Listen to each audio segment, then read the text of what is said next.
March 10th, 2022 meeting of the Town of Southampton Planning Board. Due to the ongoing COVID-19 pandemic, in accordance with Chapter 1 of the laws of 2022, all of the board's meetings, this is the last one, will be held remotely via video conference, so we ask the public to continually check the town's website for updates and new information. And please join in for the Pledge of Allegiance. I pledge allegiance to the flag of the United States of America and to the republic for which it stands, one nation, under God, indivisible, with liberty and justice for all. We have 4 public hearings this evening. We have applicants and members of the public standing by via Zoom webinar, which is being moderated by CTV. Charles Certain will be muting and holding the speakers in a virtual waiting room until it's their time to give testimony before the board. A reminder that applicants, agents, and members of the public should state their name and address for the record. A further reminder that despite the Zoom environment, all comments should be directed to the board and not to other participants. The link to participate in this meeting via Zoom can be found on the town's website. This meeting is also being live streamed on the town's website on the town clerk's meeting portal.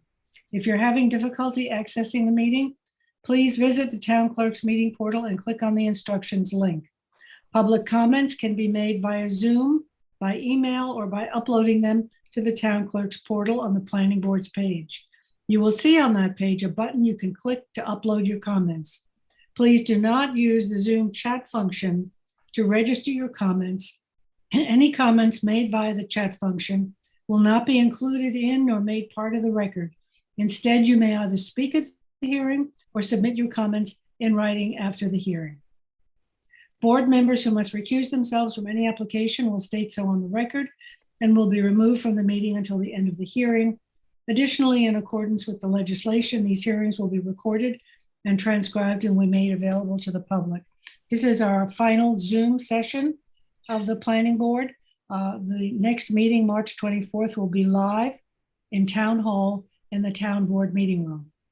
So I'll do a roll call in the absence of our secretary, Gloria Burke. So the chair is here.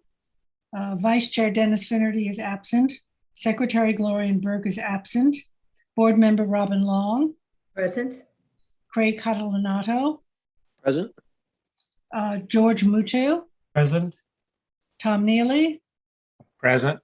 Great, thank you. We have a quorum, and we will go to our first agenda item, which is Gaspar and Devira Teresi. And do we have notice, Christine? Yes, we have proper notice, Madam Chair. Great, thank you. And I think, George, you've agreed to read this into the record? That is me. Okay. Public hearing for the pre-application entitled Teresi, Gaspar, and Devera, which consists of a 2-lot subdivision and a lot line modification involving 2 parcels located within the R20 zoning district, a WQI medium priority area, and a New York State archaeological sensitive area situated at 91 Fanning Drive and 174 Wakeman Road. Okay, it's someone representing Kevin Springer. Are you representing this application? Yes, I am. Kevin Springer, 61 Channing Cross, Hampton Bays, New York, for the applicant Gaspar and Devera Teresi. Okay, it's a pretty straightforward. I know you don't like to hear that, but we have 91 Fanning and 174 Wakeman. All lots are owned by the Teresis.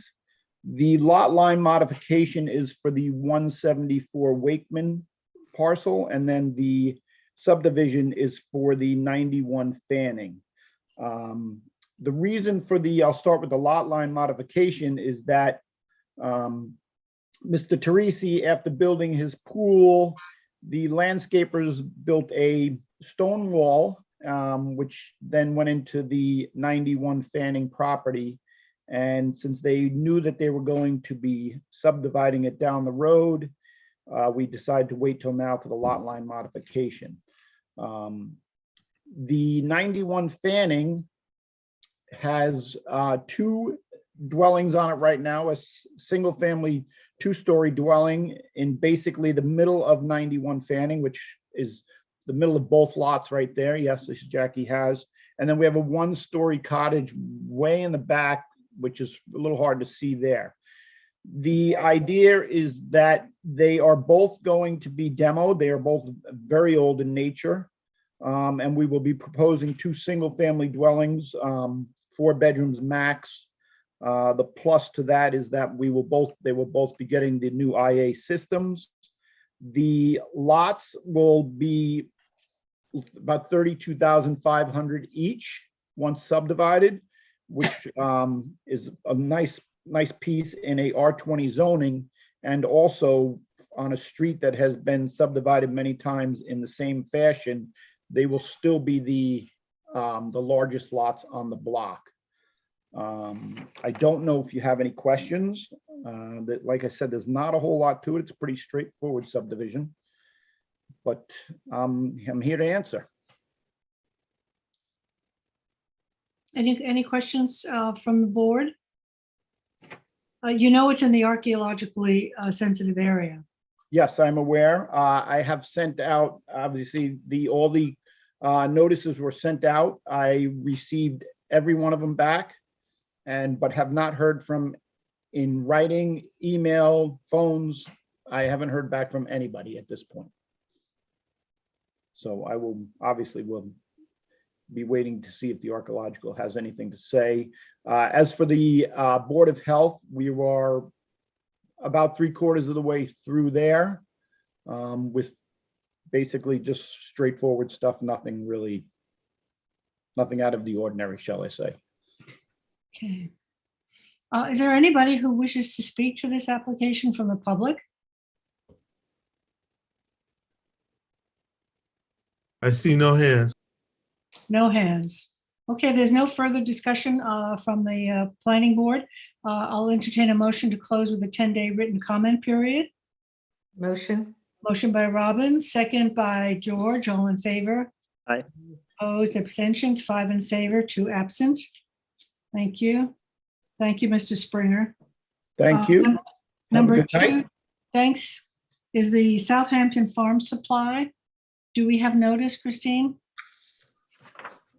Oh, you're muted. Sorry, yes, we do, Madam Chair, ready to proceed. Thank you. Robin, you're going to Got be it. reading this? Please take notice that in accordance with Chapter 417 of the laws of 2021, a public hearing will be held by the Southampton Town Planning Board on Thursday, March 10th, 2022 at 7 p.m. via video conferencing to consider the pre-submission conference entitled Southampton Farm Supply, which proposes a retail nursery use consisting of office, warehouse, and second floor apartment in an existing barn located on a 2.06 acre parcel in the HB Business Zoning District located at 512 Country Road 39, Tuckahoe, Suffolk County Tax Map number 900-158-2-1. Thank you. Mr. Mesnecki? Do I pronounce your name correctly? Okay. You presenting the application for us? Yes, I am. Great. If you can give us an overview. Sure. Stephen and Gretchen Mazaneski, location's 512 County Road 39. And the old Connie Roscoe potato barn that is there, we're doing going to restore that barn, put our offices in there. The apartment that we're speaking of is a permitted CO'd apartment that has been there and is existing. And then we'll have a retail commercial, nursery supply will be in the yard there. We're not proposing any major changes to the building. It's basically just a restoration, as you can see by the plans. There's 4 dormers that will be added and the cupolas will be changed. And then it's just a restoration of the existing building. Okay, so you're adding dormers on the other side, are you? On the roadside, yes, which the Architectural Review Board approved last week. And We did take your advice from your first meeting. Originally, it was a metal roof we were doing, and we have changed that. We're now going to do the cedar shake, so it looks more of a classic barn. Great. Now, the Landmarks Board is scheduled for March 14th. So will you be Yes. presenting? You'll be presenting it there. Yes, I will. Yeah. I think one of the issues that we talked about, we had a work session with you, was about the traffic. Since you're close to the anticipated entrance to the Star Aqua, to the large pool, public pool facility that's going in up the road. Yes, if you move your finger down closer to, from what I understand, move it closer to 39, is where the drive, about there is where the driveway, or maybe a little further down, is about where the driveway is proposed for that. I haven't seen your, but that's what I've been told that it would. I actually did the demolition of the existing buildings that were there when it was purchased through the CPS funds. Good. So you're familiar with the. I'm very familiar with the property because Yeah. I did all of the demolition and removal of the existing structures before the town purchased it. And you see this lot, this line in here, so I believe it's going right into the existing driveway was right. You can see where it's coming out right in there. So it's a little further, it's closer to County Road 39 than we are proposing. We're moving the driveway down so that not to create traffic on 39 when it backs up in the evening Right. there or early in the morning. Mhm. And you see where the existing driveway was. The reason we're moving it down is just for that purpose, so that it won't impede with the people trying to turn in the traffic light there. Okay. And we're also proposing, I don't know if you see a curb and a sidewalk coming up here too, which would actually benefit your pool across the street. This is the sidewalk here? Yes, and we're continuing it all the way down where your thumb is there. Great. And adding landscaping in there to, there's existing vegetation there, and we were going to put a small berm and vegetation on the back side of it so that it will block anything that's, any trucks, any activity that's being done in the yard there from the road. So 39 will be blocked by the building and the existing berm and vegetation. And McGee Street will be blocked by the existing vegetation and the added berm and vegetation. So the only place there will be is the driveway entrance, and we're proposing we'll put a gate on that. So in the evenings, that'll be closed, so people will not be looking into the commercial property. This is the apartment for someone who works there. Is that what you're planning on doing? One of my children will be staying in it. Okay. Any other questions from the board? Charles, is there anyone who wants to speak to this? No hands. No hands. It'll be great to have this wonderful landmark building restored and have a new life. So I'm happy to see it happen. Thank you. We're very much looking forward to it and, bringing it back to its original state. Yeah.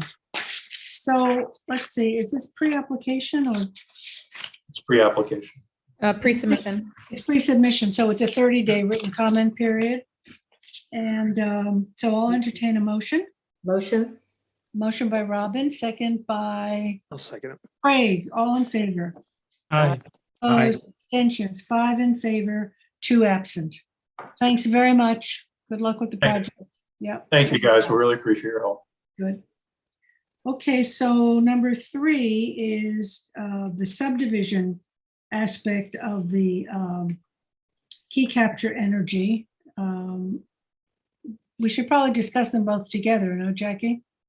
Yes, you can just discuss them at the same time as long as they're both noticed. Okay, so they're both noticed, council? We have proper notice on both? Keep forgetting to unmute myself. Yes, we have the proper posting and mailing for the subdivision and the appropriate posting for the site plan aspect. Excellent. So Craig, you want to read into the record the subdivision? And then Tom, you can read in the site plan. Please take notice that in accordance with Chapter 417 of the laws of 2021, a public hearing will be held by the Southampton Town Planning Board on Thursday, March 10th, 2022 at 7 p.m. via video conferencing to consider the pre-submission conference entitled Key Capture Energy, which proposes the installation of a 50 megawatt, is that correct? Megawatt? Lithium-based battery storage system with a new 69 kV point of interconnection substation and associated equipment, transformers, medium voltage hardware, AC/DC, bidirectional inverters, switchgear, battery modules, and supporting communications, controls, and safety equipment. Upon completion of the proposed two-lot subdivision of the vacant parcel totaling 8.25 acres situated within the Highway Business Zoning District located at 302 and 310 West Montauk Highway, Hampton Bays, Suffolk County Tax Map 900-253-1-22 and 23. Thanks, Craig. Tom, do you want to read your portion into the record, please? Sure. Please take notice that in accordance with Chapter 417 of the laws of 2021, a public hearing will be held by the Southampton Town Planning Board on Thursday, March 10th, 2022 at 7 p.m. via video conferencing to consider the pre-application entitled Key Capture Energy, which proposes the two-lot subdivision of a parcel totaling 8.25 acres of vacant land for a proposed battery energy storage system, BESS, and a point of interconnection substation, POI, situated within the Highway Business Zoning District located at 302 and 310 Montauk Highway, Hampton Bays, Suffolk County Tax Map 900-253-1-22 and 23. Thank you. So welcome. Who is presenting here? Is it Mr. Anzalone? We have three representatives, right? Yes, Madam Chairman, I will be the initial presenter. Okay, great. Give us an overview of the project, please. Sure. Good evening, Madam Chairman, members of the Planning Board. John Anzalone of Paris Beach, PLLC, 333 Earl Ovington Boulevard, Suite 901, Uniondale, New York, 11553, attorneys for the applicant. Thank you for the opportunity to make this presentation. I'm here with respect to Key Capture Energy's pre-application filings concerning the site plan and two-lot subdivision for an 8.25 acre parcel located within the Highway Business Zone at 302 and 310 West Montauk Highway, Hampton Bays, New York, which the applicant is in contract to purchase. We previously appeared before this board on January 27th for a work session. Since that time, we filed the following supplemental materials for the board's consideration: due diligence map and Excel sheet showing each parcel that met Key Capture's queried criteria within the town, which are sites greater than 3 acres, within 0.35 miles of a 69 kilovolt or 138 kilovolt substation or transmission line, and not used for residential, institutional, transportation, recreation, preserved open space, or waste management purposes, or occupied by surface water. Individual substation maps were also filed, highlighting parcels greater than 3 acres around every substation within the town for reference. Further, site photographs of Key Capture's existing battery energy storage systems, facilities in Rockland County as well in Texas were filed. Here we note that unlike the photographed facilities, this project will be temperature controlled by liquid cooling pumps inside the container instead of the side mounted HVAC units. Further, this facility will have significantly enhanced screening, which can be seen in the visual renderings filed that will be presented later in this hearing.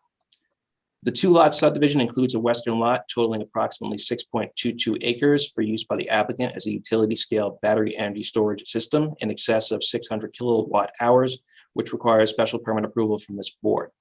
The other lot would be approximately 2.03 acres and deeded by the applicant to the Long Island Power Authority for the development of a point of interconnection substation adjacent to the Hampton Auto Wash facility. LIPA's requirement of ownership of the substation is what requires the subdivision. The operations of the components of the two lots, as well as the relative to the power grid and the technology used, will be discussed shortly by Phil Denera, the representative of Key Capture Energy. Presently, the site is vacant, undisturbed parcel located along the north side of Montauk Highway. The property was previously approved to be developed as multifamily housing. However, that never occurred, and the property zoning designation was reverted by the town board to highway business in 2020. The property is located within the area studied by the 2013 Hampton Bays Strategic Plan, which includes the property in a transition overlay zone that is intended to provide for more stringent landscaping and setback requirements. Key Capture designed its project to comply with these requirements with the intent of making the project as invisible as possible from Montauk Highway and the residents to the west, which will be discussed later in this presentation. At this time, I'd like to turn the presentation over to Mr. Phil Denaro of Key Capture Energy to walk through the proposed operation and technology at this facility for the board. Phil? Thanks, John. Much appreciated, and thank you all for allowing us the opportunity to present the project tonight. So I've actually prepared a brief presentation with an overview of the company and a bit of an introduction to the technology. If that's okay with you all, I could do a screen share. I'm hoping that it won't take more than 10 minutes, and then we can get into the details of the project design. So I'm going to request to share my screen. Becky, can he share the screen? Yeah, Charles can give him the capability. You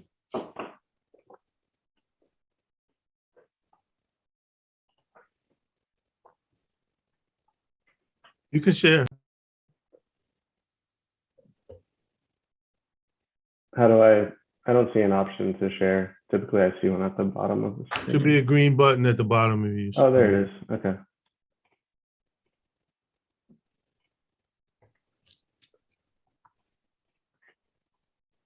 Okay, can everyone see my presentation? Yes. Sure. Yeah. Great. Pleasure to re-meet you all after the work session last month. Again, my name is Phil Denaro, and I'm the manager of development for Key Capture Energy, overseeing the development of this project. I'm actually based locally in the Long Island area. I was born and raised here, so very familiar with the site being proposed.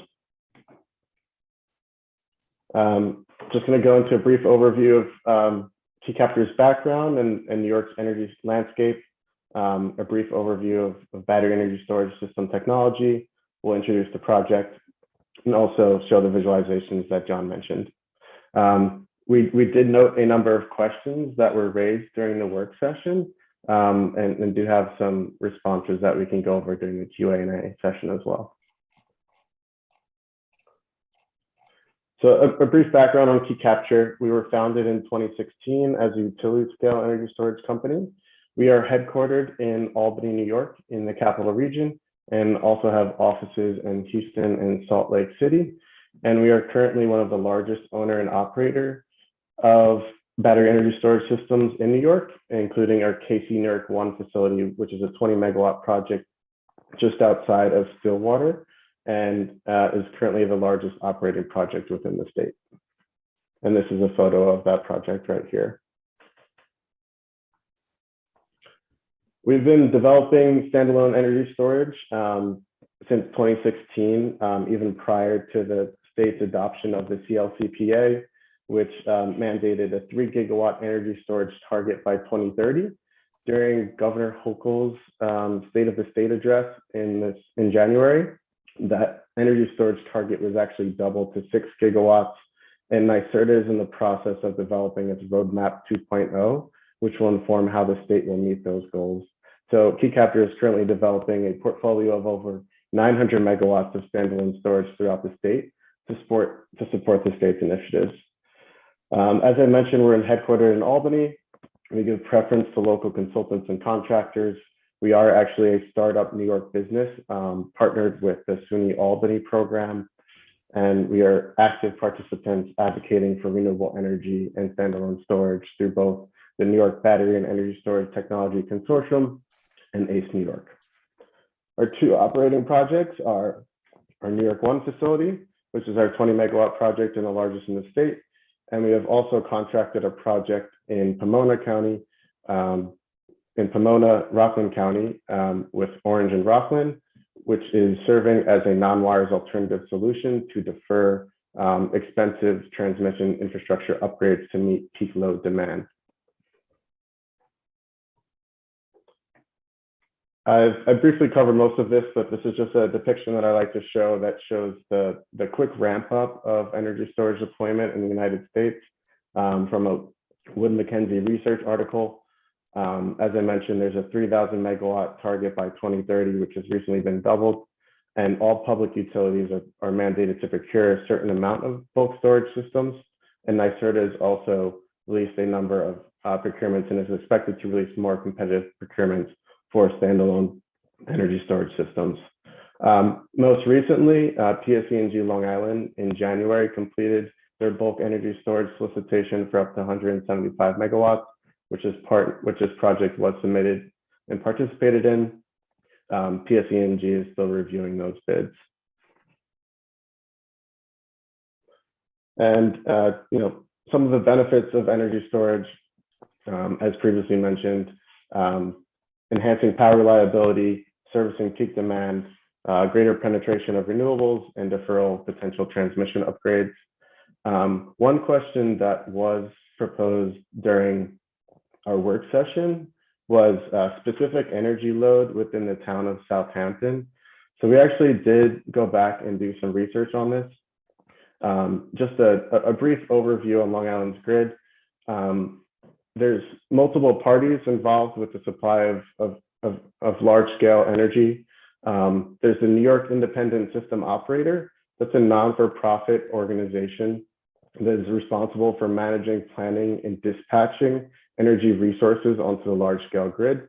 There's a local transmission owner, which in this case is LIPA, which is contracted with PSE&G Long Island for a long-term transmission management contract. There's independent power producers like ourselves and others, which are actually generating power onto the grid, which is being purchased. The two main forms are front of the meter, large scale wholesale market energy generation, and behind the meter load and generation. So front of the meter would be large scale projects connected to the high voltage grid, typically 69 kilovolts or above. And behind the meter generation would be anything on the distribution system. So residential load, commercial load, as well as rooftop solar batteries that may be connected behind the meter that is being metered and controlling the flow of energy and being paid for by ratepayers. A brief, sometimes it's helpful to actually look at what's being proposed at the granular level. So just taking a look at what's inside the battery storage enclosures. Essentially what you have is a lithium ion cell about the size of your iPhone, perhaps a little bigger, which is aggregated into a module. Each of these modules has a smart sensor, which is monitoring inert gases, temperature, state of charge, and all feeding back to a 24/7 remote control center. And then these modules are aggregated into racks, which are then aggregated into containers. The system itself has the battery enclosures, which have some function of cooling. Our New York One facility here has roof-mounted HVAC units. But as John mentioned in his testimony, the solution that we're proposing is a liquid cooling pump inside of the container. There are also medium voltage power conversion systems. This is an inverter and a transformer, which is ultimately connected to a switchgear and the high voltage grid. In this case, there's a large substation behind the project, which is not in the picture here, that this project is connecting to. And diving into New York 27.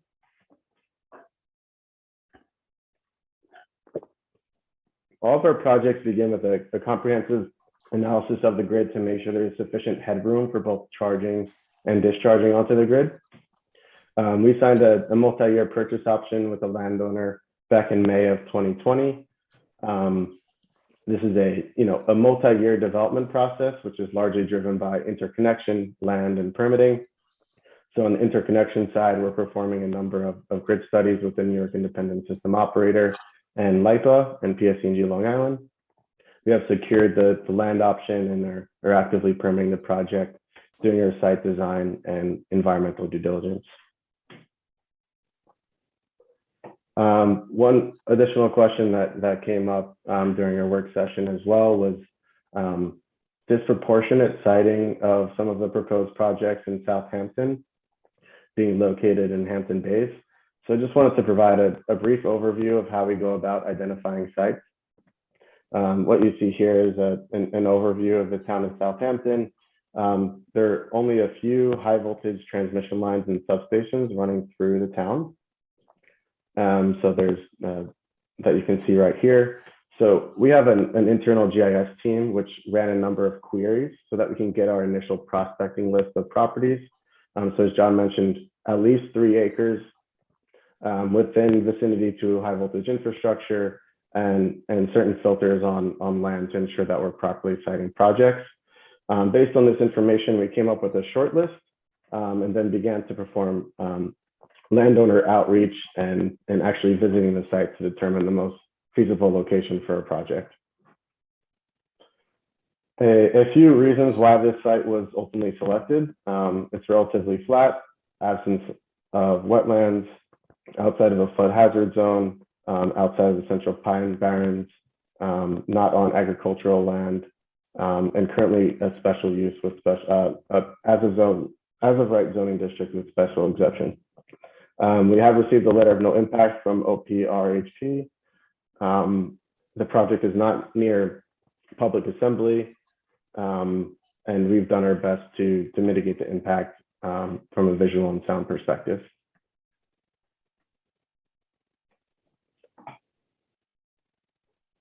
So these are the subdivision maps and site plan that we have presented to you.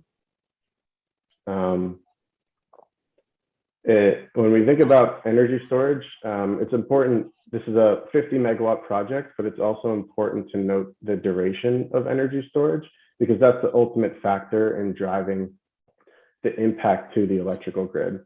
So this is a 50 megawatt project, but as proposed, it has the ability to charge and discharge power onto the grid for up to 8 hours. So up to 400 megawatt hours of energy capacity is being stored in this equipment. We did run some analysis around demand within the town of Southampton. On a large scale, the New York Independent System Operator has what's called locational capacity requirements. This is essentially the minimum installed capacity as a percentage of peak load within each control area, which is responsible for reliability of the electric grid. So Long Island generally being an island, there's limited transmission capabilities from outside of the state or elsewhere. So Long Island's locational capacity factor is actually close to 100%. So Long Island's peak demand is 5.4 gigawatts. So essentially, LIPA is mandated to have a minimum of 100% of that peak load, more or less, about 5.4 gigawatts installed on island for reliability purposes. We ran some data analysis to pull the amount of load within the town of Southampton. This is a rough estimate and will ultimately be informed by transmission constraints and other grid considerations. But at a high level, the total load in the South Fork is about 225 megawatts with a peak megawatt hour requirement of 1,800. And within the town of Southampton itself, it's about 150 megawatts with a total peak load of about 1,000 megawatt hours. So when you think about the need for, and as proposed, multiple projects within the town, this project is proposed to be 400 megawatt hours, which would serve potentially about 40% of the 1,000 megawatt hour peak load. I'll stop there and stop sharing my screen and open the floor for questions, and then we can revisit the site plan and view the renderings. I think, can't you just finish the presentation and go into the visuals? Yeah, sure.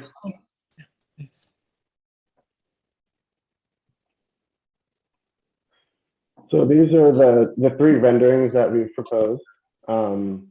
Jumping back to the site plan very quickly, we are proposing a point of interconnection substation, which will be subdivided and conveyed to LIPA. The reason for this is because there's 2 ways that you can connect to the high voltage grid.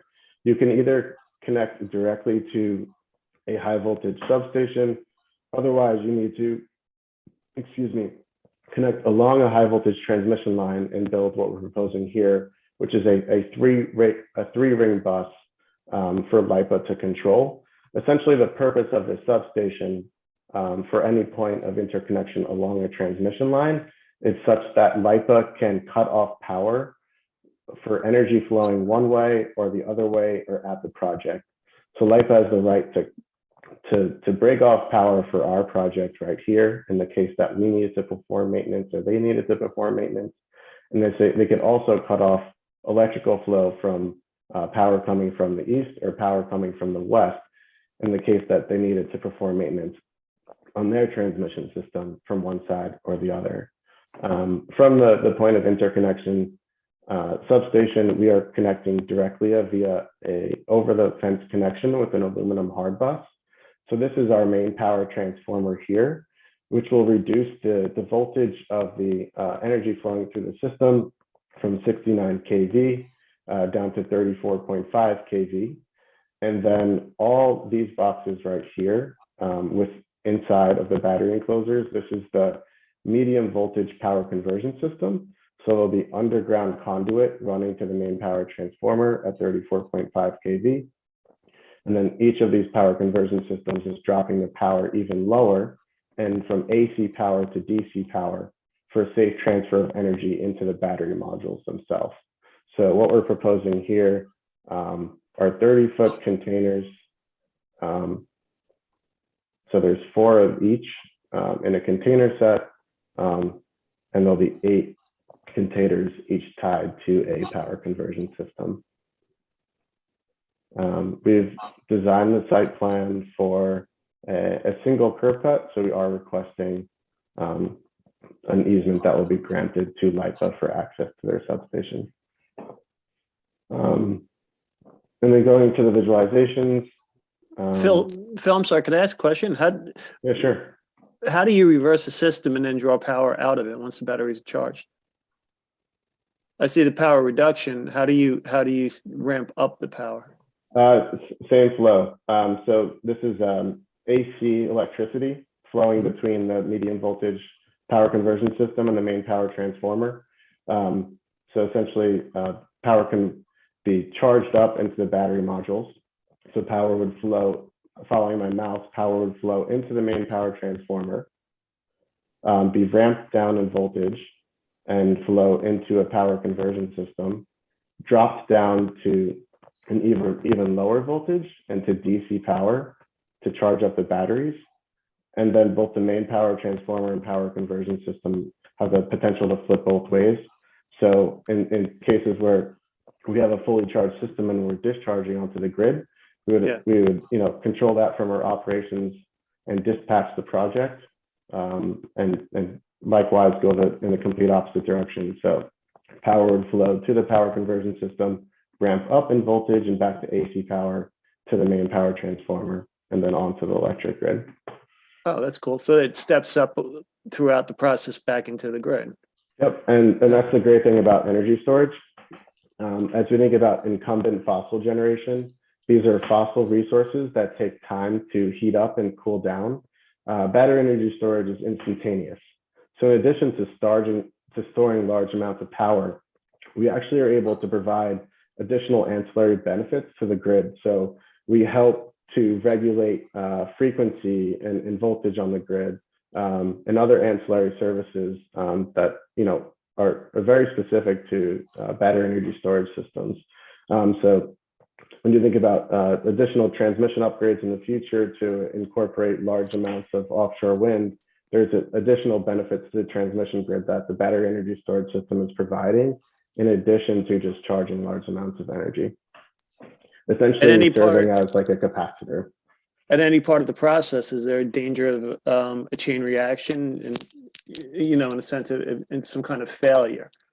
Like this? Yes, that's a great question. So we have a 24/7 remotely controlled operating center, which is receiving data on real time from the smart sensors within the modules.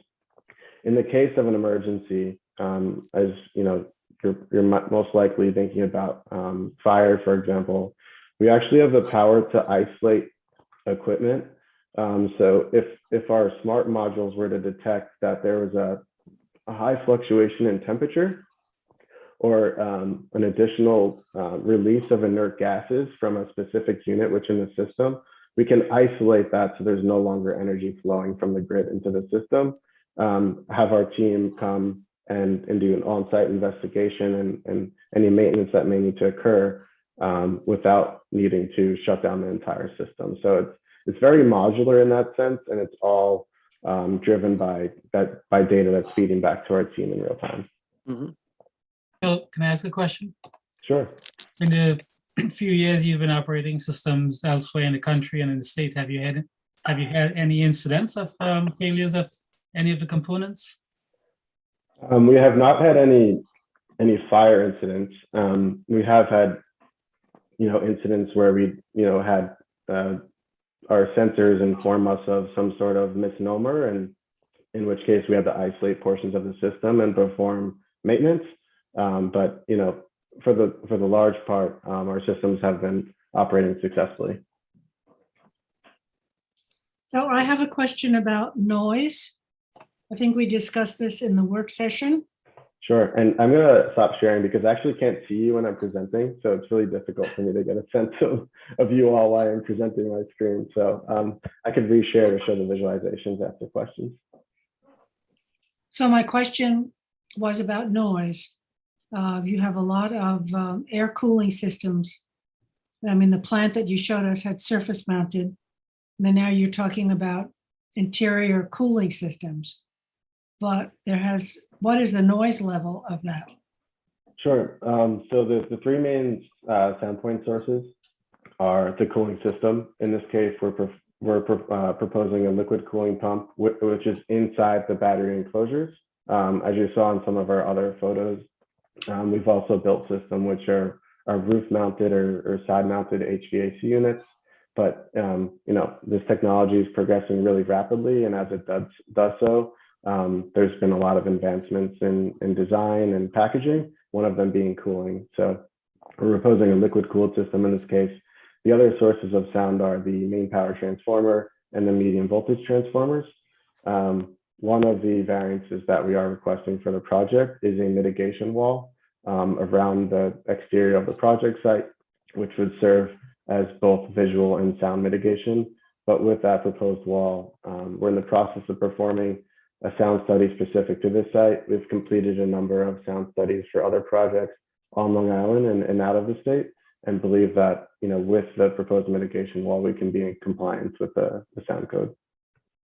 So we did hear from some people in the public about the condition of fire because of lithium batteries and the incidents that have happened around the world that are pretty serious. So can you address that? And is the cooling system in some way connected to that? The cooling system is to manage so batteries get hot, as your iPhone does. If you're using it often or stressing it out, just like your computer, if you're stressing your computer out and running a lot of software, you'll feel that the battery on that device will tend to heat up. So the purpose of the liquid cooling system is to regulate temperature within the battery enclosures. Specific to fire prevention measures, there's a number of protocols in place. First and foremost, all of these systems are designed to a number of different fire and building code standards, both at the granular cell level and also for the actual design and installation of the equipment that we have to comply with. So there's a number of factory testing that occurs before we even build this project. As I mentioned, we're also receiving data real time on the system, including temperature of individual cells and any inert gases that may be released. And in the case of a thermal runaway, for example, we would be isolating that piece of an equipment. In the case of an extreme emergency where a thermal runaway did occur and we were not able to isolate the equipment fast enough, the battery enclosure systems are self-contained and rated for fire protection. So there's actually a fire suppressant within each of the containers that would be released in the case of emergency. So if a fire were to occur in a worst case scenario, there would be a suppressant that would be released within each container to suppress the fire before it were to expand. And then there's also fire ratings on the containers to withstand 2-hour burns and such, all to comply with different fire codes and standards. So if this is all remotely controlled, how quickly do you get live help to an emergency situation? So we will be coordinating and are in the process of reaching out to the Hampton Bays Fire Department. We will perform a number of trainings throughout the development of the project, including off-site and on-site training during construction and operations, and then have regular check-ins and trainings on an annual basis with the fire department. So it's certainly really important to us that we are coordinating and collaborating with all emergency service providers, but the goal will be to get there as soon as possible. I have a question regarding the location. In your Stillwater location, how far are you from residential? That is an industrial park, so we're not in the vicinity of residential, but we are developing other projects that are in more dense residential. So this project being in a business district is closer to residential and other businesses than your normal project is? So for our Stillwater project, that's in an industrial park, so it's obviously less residentially dense.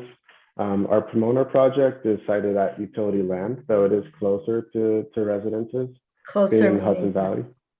I don't have an exact number of feet, but I can get back to you on that. And then we are actively developing a number of projects. Obviously downstate, being a much denser population in New York City and Long Island. There's, different siting opportunities, but we feel that we've appropriately mitigated the site from a visual and sound perspective. Okay, because I was looking at your criteria and I can understand where you're saying it's business district, but this is not, this is still within walking distance of residential community-based organizations, churches, other businesses. It's a local community. It is not an industrial park or a secluded area that emergency vehicles having to get in and out would be easier, or it being contained. In the same sense, if I can go on, the next question I have is in terms of the noise mitigation. You say that you have mitigate, we've heard 10-foot walls. What is the walls that you see as a mitigation for the noise? Sure. So I will say in response to the first question, battery energy storage systems are obviously connected to the high voltage grid in supporting utility use, but they are designed to be low profile.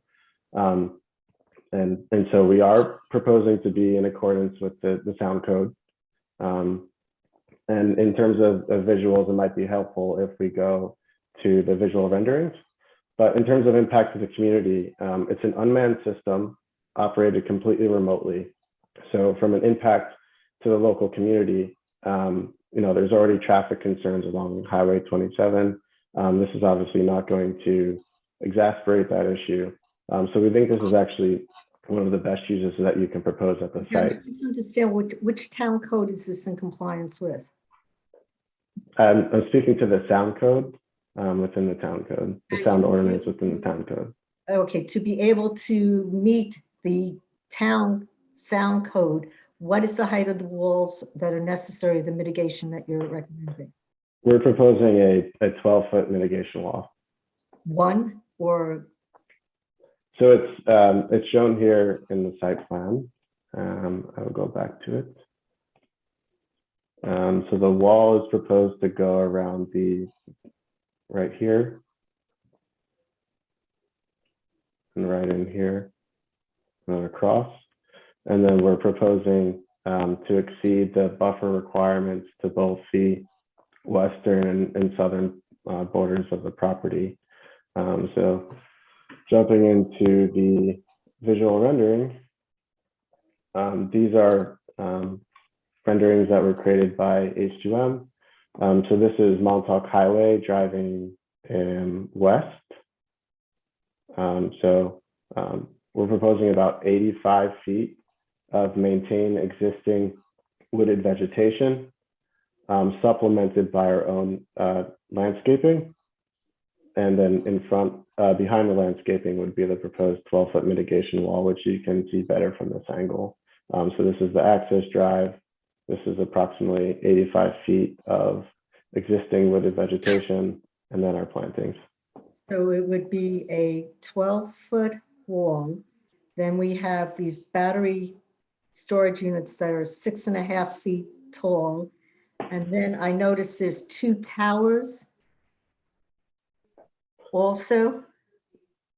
So The heights of the towers. so the wall is proposed to be 12 feet. The battery containers are proposed to be 9.5 feet. Oh, 9.5. And then, yes. And then in terms of height of additional equipment, bear with me, I'll go back to the site plan.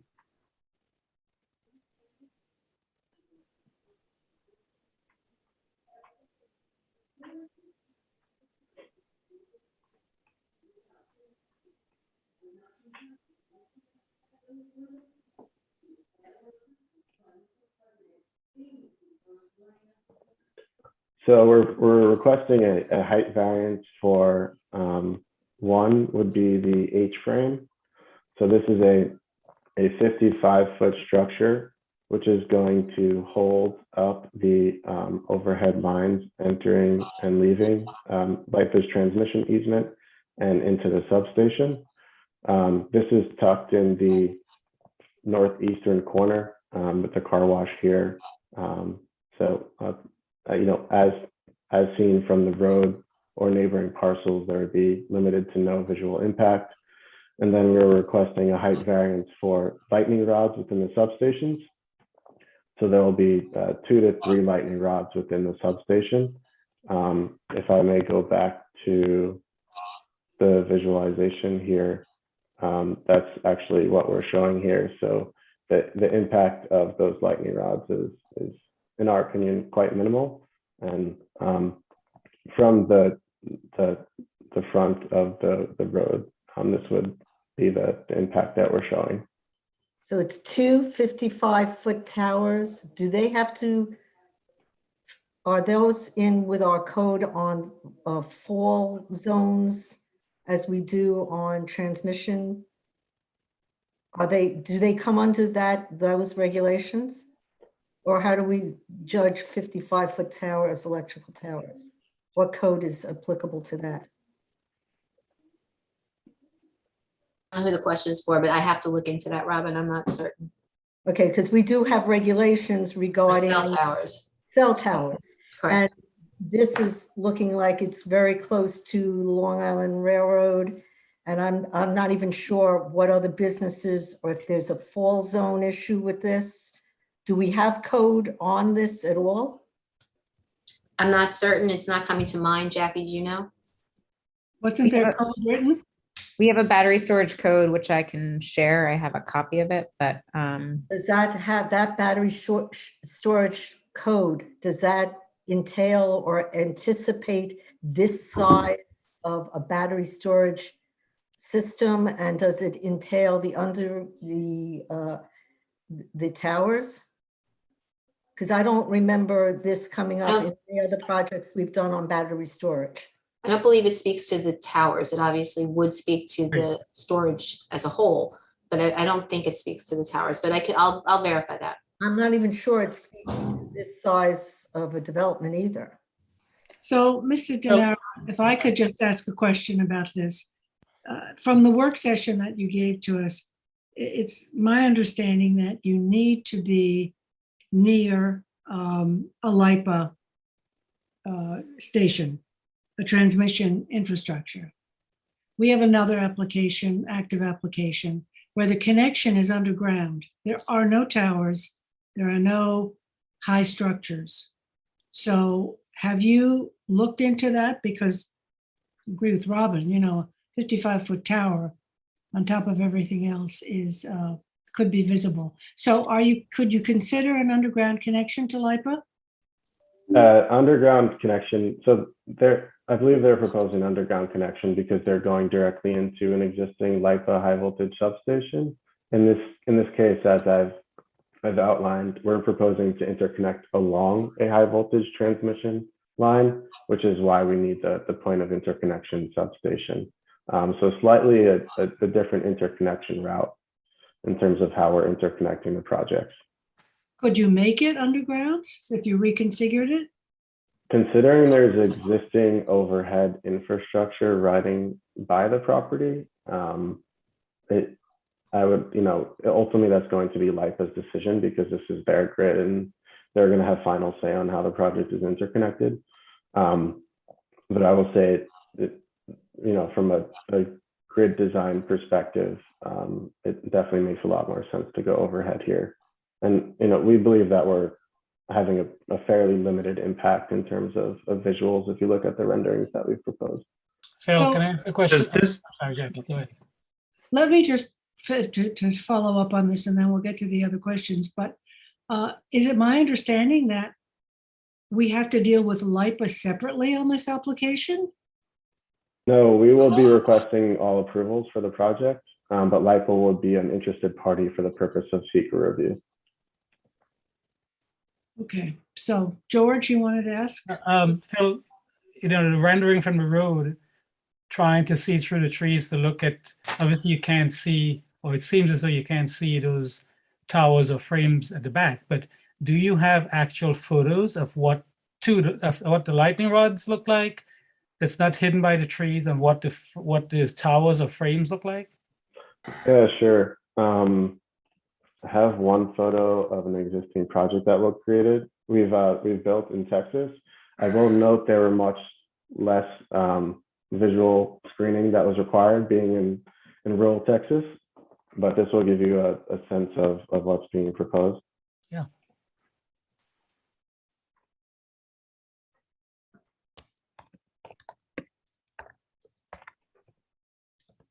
So this is a project that we have entering operation right now in Texas. So the 55-foot H Oh, we're not- frame. It's seeing not it. showing. It's not showing. Oh, sorry. So this is a project that was recently built and is in the process of being commissioned in Texas. So this is the 55-foot H frame that I had referenced. So in this case, this will be in the back corner of the property and pulling in LIPA's overhead transmission line and dropping them down into a substation. And then in terms of the lightning rods, I'm not sure if they're visual from this angle, but there would also be likely a lightning rod in the substation pending final design. Again, where is this in connection to populated community? Where in Texas is this being installed? This is in fairly rural Texas, Fairly rural Texas. but we are actively developing projects in more dense residential areas. so the 55 feet, is that designed to match the height of the existing LIPA towers or poles?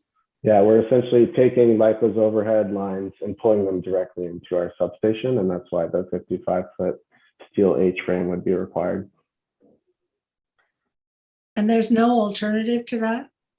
No design alternative? That would take lean on LIPA's final approval, but as proposed, and what seems to make the most sense is an overhead connection. Did I read the law correctly? Does the law say that utility lines have to be underground? We just had. We are requesting a variance for the overhead lines entering and leaving the POI substation in the back of the property.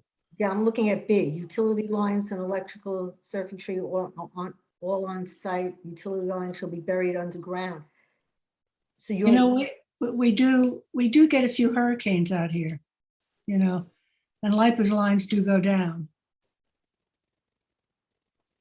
Yeah, understood. This project will be designed to maintain, all storms, and the purpose of this project is to enhance the reliability of the grid. So it would be designed to withstand those storms.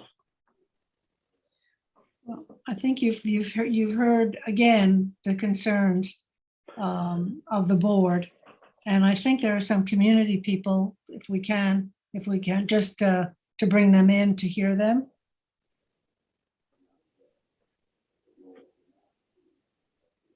So there's an MF. Yeah, she's already in. Okay. You want to state your name, You have please? to unmute yourself. And unmute yourself. Hi, Okay. my name is Margaret Friedlander. Thank you for having this public hearing, and I appreciate the information that has been shared. I've done a little research. I'm not an expert. I'm a resident of Hampton Bays, and I submitted a letter for the record. But from what I'm understanding, about BESS, which is the energy storage system. I guess my questions are,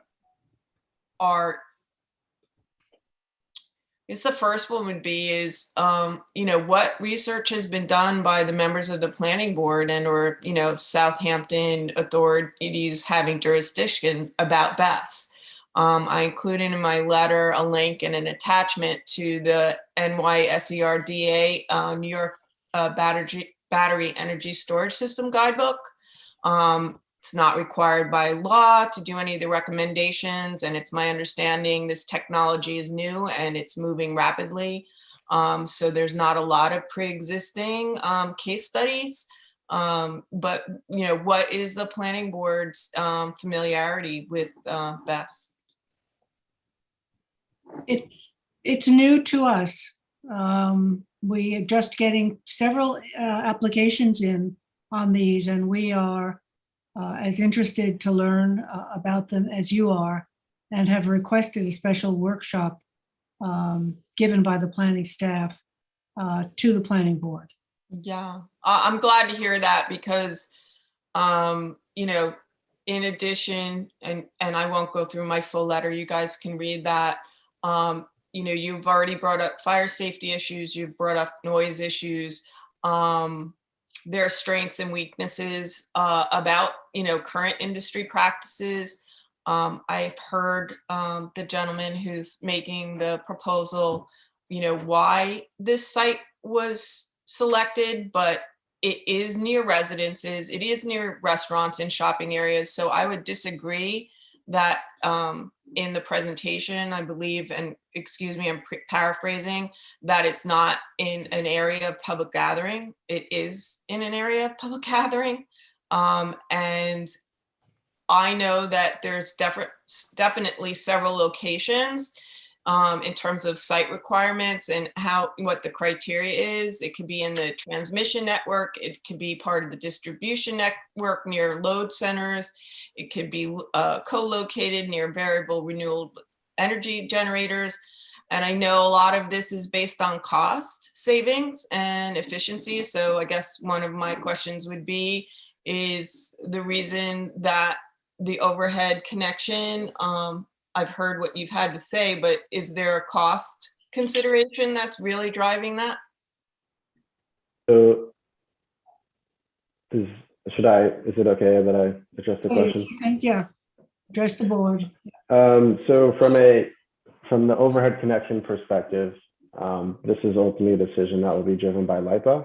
So we're anticipating that they're going to require an overhead connection at this time. It's the most feasible way and safest way to interconnect the project. But we will certainly consider that as we consider the design of the project. But as proposed, we're requesting an overhead line variance for the back of the property, which per the renderings that we've provided, feel there is minimal visual impact to surrounding sensitive receptors. Well, I would just like to state that I think it's important, and I'm sure you all agree, that the planning board members really understand what BESS is about. Take a look at the NYSERDA New York Battery Energy Storage System Guidebook. I've also included a document in my letter. It's just one, I'm sure, of many in terms of information gathering about siting and safety best practices. So I think at this point in time, I think it would not be prudent to move forward with something until the requisite information gathering has been done, inclusive of, all authorities having jurisdiction, and that would include the fire department, the planning board, the town board, and any other AHJs before, even considering putting this particular BES in the location. I don't know why, or, again, I'm not an expert, but in terms of the desk research I've done, this seems something that's more appropriate for the Grabeski Airport Business Park. Whether that's feasible or not, I don't know, but I don't think the current site location is appropriate from what I'm hearing until further due diligence and discovery is done. Mr. Denaro, have you scouted other sites, or as we were told, LIPA is putting out sort of an inventory of these available sites? So did you look at other locations that were not in residential areas? So LIPA is not offering any land inventory for the development of these projects. They have identified constraints on their grid that need to be addressed with battery energy storage, but they're currently not offering up any land for projects in the South Fork. Are they not identifying? They're identifying. Yeah, so in the South Fork, they have not offered any land. As part of their bulk storage RFP, they did offer up certain sites elsewhere in Long Island, but not in the South Fork. I would like to ask that if the planning board is going to continue to entertain this even during the discovery process, I would like to respectfully ask that a IRL, which is in real life, rendering be provided in terms of what this would look like. Again, from my desk research and what I've understood and heard now today, I don't mind the concept of it. I think the location is completely inappropriate. I'm a little concerned. I'm sorry. No, thanks. Go ahead, Robin. I'm a little concerned about this relationship with LIPA. Every time you mention, when we mentioned something regarding putting the wires underneath or surveying property, it seems that LIPA is over here doing stuff and you're here doing stuff. And if things aren't going exactly the way we're concerned about, it's LIPA's fault. We have to view this as one project. And you're pointing to LIPA as a third, like they're just out there. Well, they're not going to agree to putting the wiring underneath, the utility lines underneath. And they're doing that. So don't blame my project for their decision to do this. There seems to be a separation between you and LIPA, or a relationship that I'm not comfortable, because I'm not sure who I'm negotiating with or getting information from. Maybe we need LIPA to come into a hearing and tell us what their relationship is going to be and what their proposal is with this, because you're pointing this way, and so I think they're a necessary party to this hearing. I mean, I asked him prior, I said, do we have to deal with LIPA separately and you separately? And what was your response? So we're requesting approval for the entirety of the project as proposed, and we're requesting a variance for the overhead connection to the substation. I can note that you are interested in us considering an underground line, and I have presented that would take formal approval from LIPA, which can be addressed and reviewed in a formal study. So you're aware, there's multiple interconnection studies for the project to interconnect into the grid, the final of which is a class year cluster study in which you perform a facility study in which the final agreement for the system upgrade facilities would be agreed to. So until that study is complete, we cannot commit to an underground connection. I still would like, there seem to be a necessary party. Why aren't they a part here?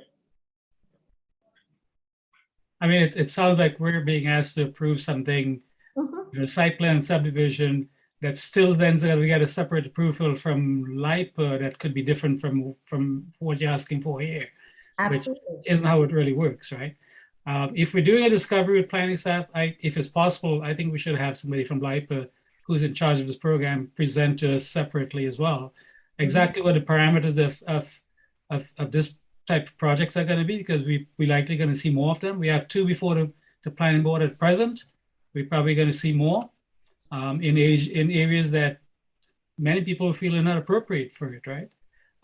Ideally, I would like to see these in more industrial settings and more disturbed sites rather than you coming in and, you know, both applications before us at the moment are, you know, clearing many acres of property at the moment. It's all virgin pitch pine, you know, oak forest.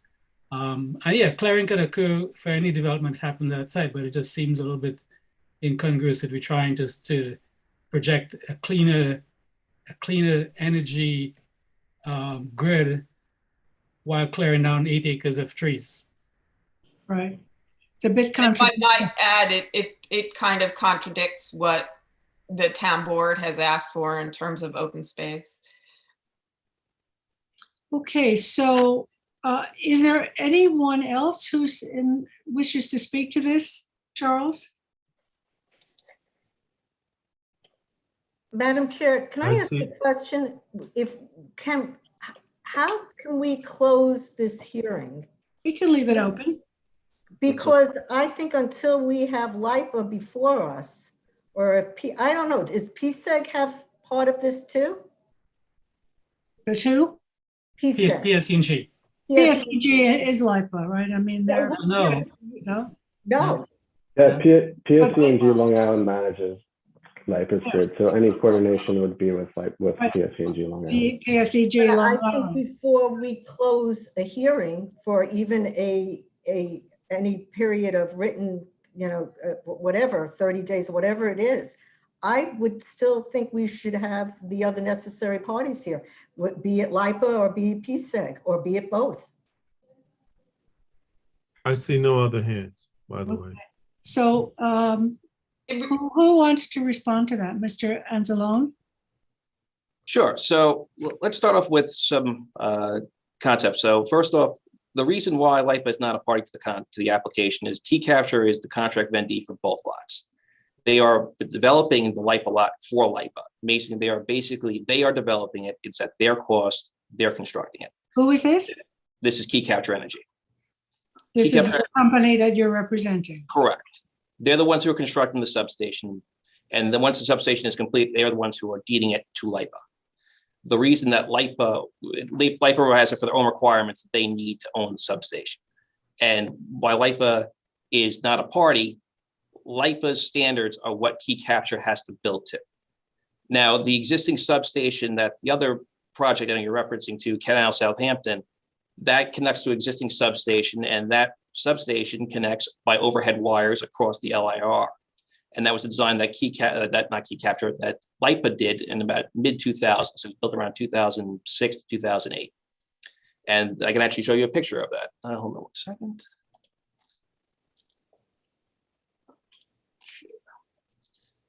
But they are connecting underground, yeah. No, they weren't connecting underground. They connected above, and as you can see, it's right in the backyard of that individual. Stop sharing, because if I can. Not really seeing why. Okay, sorry. My apologies. All right. So that's how they connect next door, that Canal substation. When they said they're going to be underground, they're talking about the connection between their substation, which I saw on their plan, and that goes under some DOT property, and then to that substation, which then connects by overhead wires. Correct. Now, continue on, that A-train that I was talking about is about 350 feet from the backyard of the nearest residence, meaning the lot line, not the actual house. The on-site substation is developed, as he said, towards the eastern side of the overall property, immediately adjacent to where LIPA substation will be, which is next to the the auto wash facility. The LIPA and Key Capture substations, as I said, are connected by an aluminum hard bus over a fence that's constructed in the boundary lines. This results in setback variance associated with the project, but they don't impact any setbacks to land outside of the overall property. This improvement removes the need for underground or overhead power lines that would otherwise be required to connect the two substations. Here, it's worth noting that in accordance with the Hampton Bay Strategic Plan, a 50-foot buffer of existing mature trees is provided and maintained along Montauk Highway, exclusive of the areas of the curb cut.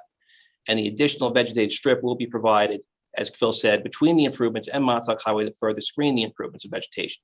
Similarly, a 50-foot buffer will be maintained to the residents to the west, together with an additional vegetated strip to allow for further screening of the facility.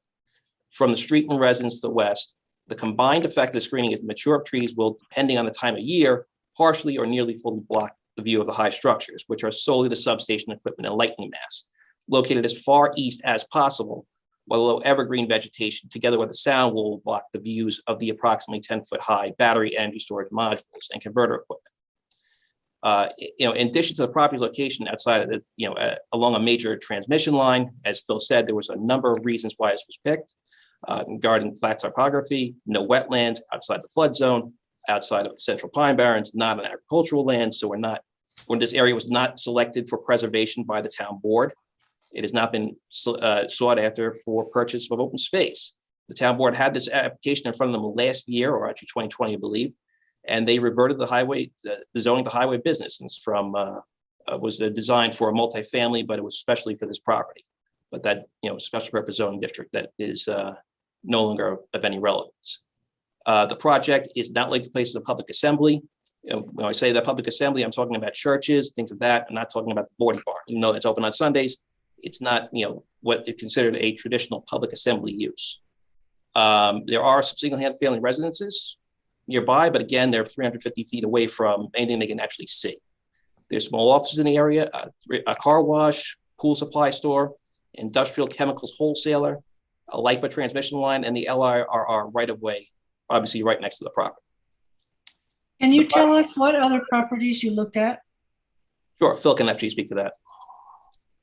Sure. So as mentioned, we performed a GIS analysis where we queried, a bunch of properties per our requirements, and then we performed a number of site visits.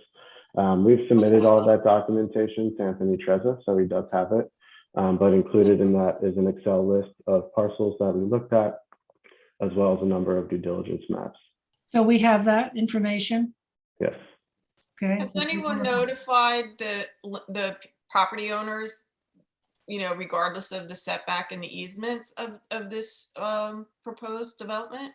Well, the notice goes out, should have been gone out to the neighboring property owners. Yeah, about Correct. this. Yes, they were. Yeah, and we had sufficient notice, public notice. Well, it looks like we will keep this hearing open. We don't have a full board tonight, but it looks like the planning board, the planning staff need to take a look at this new battery code and analyze it and get some information.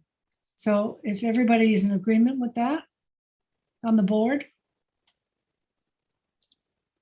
Okay.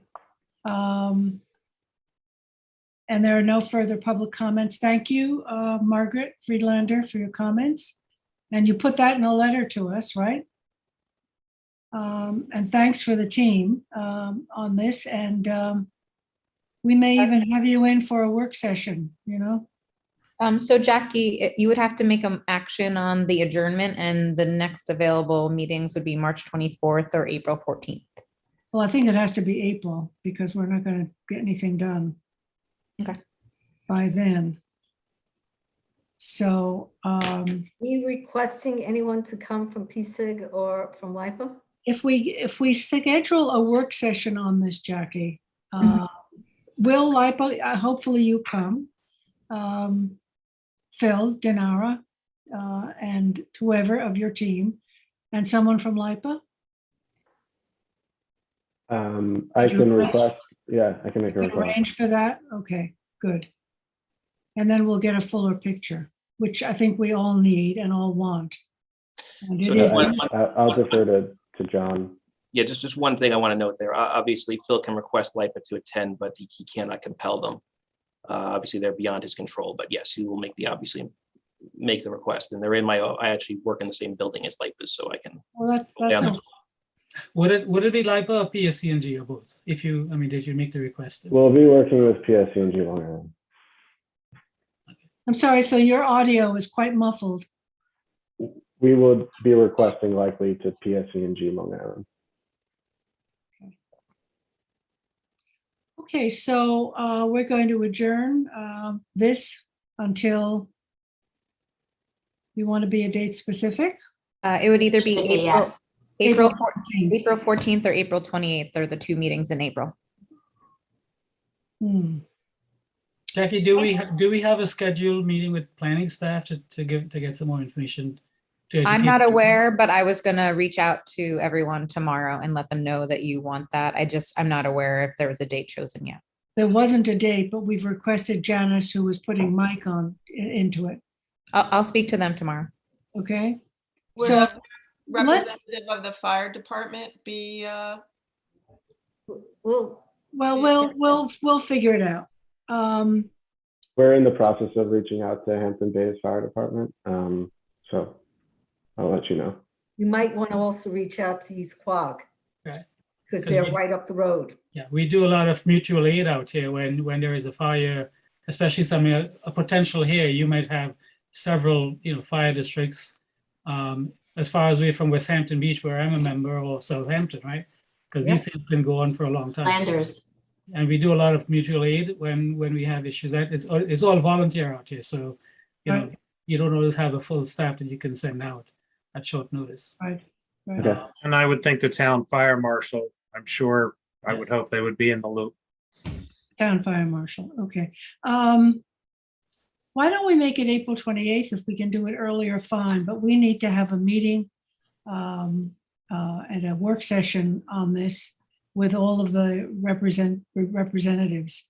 And this workshop that we're talking about with, that Mike was putting together is for planning board and planning staff. Okay, Jackie, so will you? Yeah, consider so that? formally, so just to be clear, formally adjourning the both hearings to the 28th in hopes to have a presentation either that day or prior to that. Yeah. Okay. Okay, Prior to that, if preferable. prior. Yes, preferable, yeah. Right, okay. Okay, so I need a motion on that I do need a motion on that. Yes, you need a motion to adjourn the hearings. And Yeah. By Robin, second by Craig, all in favor? Aye. Abstentions, 5 in favor, 2 absent. So thanks very much. Yeah, just to be safe, can we take two actions just because it is a pre-submission and a pre-app? They're two separate applications. So let's just say that was for the subdivision. Okay. And for the site plan, again, August 28th, motion by Craig, second by George, all in favor. Aye. Aye. Opposed, abstentions, 5 in favor, 2 absent. Thank you. Okay, great. you Thank you for your very time. much. Thank you. Thank you, everyone. Thank you. good night, thank you. Good night. Thanks. Good night. Right. Okay, so next session is live, Town Hall at 2:00. And motion to adjourn. Motion. Motion by Robin, second by Craig, all in favor. Aye. We are adjourned, everyone. Have a very nice weekend. Nice seeing you all. Take care.